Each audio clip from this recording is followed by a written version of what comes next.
नमस्कार, मी गणेश आचवल. स्वामीकृपा क्रिएशन्स या यूट्यूब चॅनलमध्ये तुम्हा सर्वांचं मनपूर्वक स्वागत करतो. मित्रांनो, निमित्त आहे पुनरुज्जीवित नाटकांचं, कारण सध्या मराठी रंगभूमीला पुन्हा एकदा चांगले दिवस आले असं म्हणायला हवं. एकेकाळी 90च्या दशकात किंवा 2000च्या दशकात गाजलेली नाटकं पुन्हा रंगभूमीवर येत आहेत आणि 1990च्या दशकात एक वेगळ्या विषयावरचं नाटक कोण म्हणतं टक्का दिला हे आता पुन्हा एकदा नव्या संचात व्यावसायिक रंगभूमीवर येत आहे.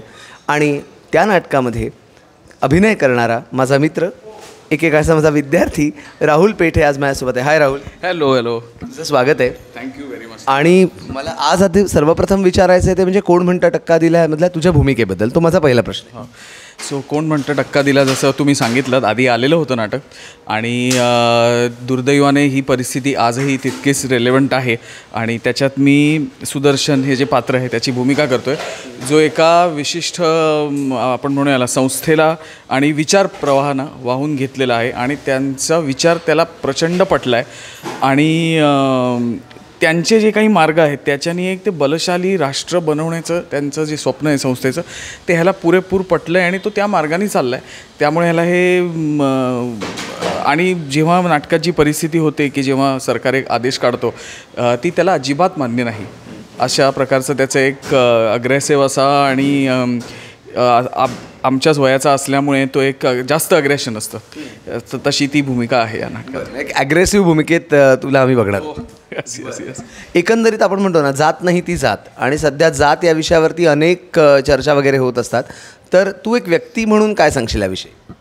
नाही, हे नाटक मी वाचलं तेव्हा माझे पण विचार तसेच होते की शेवटी ह्या नाटकात जो मेसेज आहे की एक माणूस म्हणून आपण प्रत्येकाकडे बघावं, मग तो चांगला वाईट हे त्याची जात बघून न बघता तो माणूस कसा आहे ह्याच्यावर जास्त फोकस करावा, हा जो नाटकातला संदेश आहे.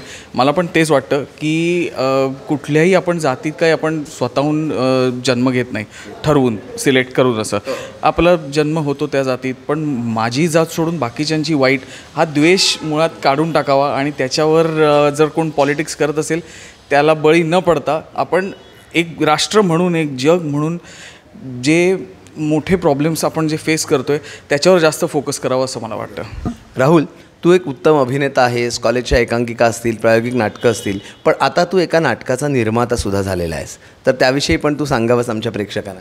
हो येस. सो नकळत सारे घडले हे आधी आलं होतं नाटक. विक्रम गोखले, स्वाती चिटणीस, अनिकेत विश्वासराव यांच्या भूमिका होत्या त्याच्यात, जे आता आम्ही परत मी आणि नितीन नाईक आम्ही दोघांनी ते प्रोड्यूस केलं आहे आता, ज्याचेही 10-12 प्रयोग झाले, उत्तम प्रतिसाद मिळतो आहे. तेही करण्यामागचं कारण असं होतं की अगेन सब्जेक्ट खूप रेलेवंट आहे. आजसुद्धा 20 वर्षांनी तो विषय जुना वाटत नाही. लोक येतात तेव्हा त्यांना प्रचंड तो आवडतो.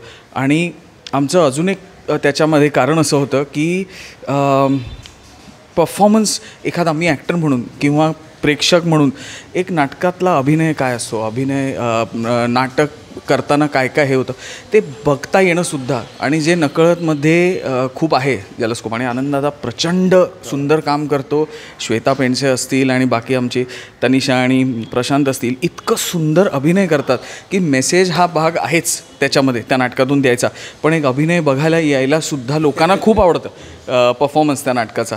सो आणि एक कलाकृती म्हणून आपण एक त्याचा भाग व्हावं ही आधीपासून माझी इच्छा होती. ॲक्टर तर मी होतोच, पण आता एक निर्माता म्हणून जेणेकरून जास्तीत जास्त चांगली देण्याचा आम्ही नाटकावर प्रयत्न करू. त्यामुळे खूप आकांक्षा आहेत, खूप अपेक्षा आहेत तुझ्याकडनं, आणि तुला त्यासाठी शुभेच्छा.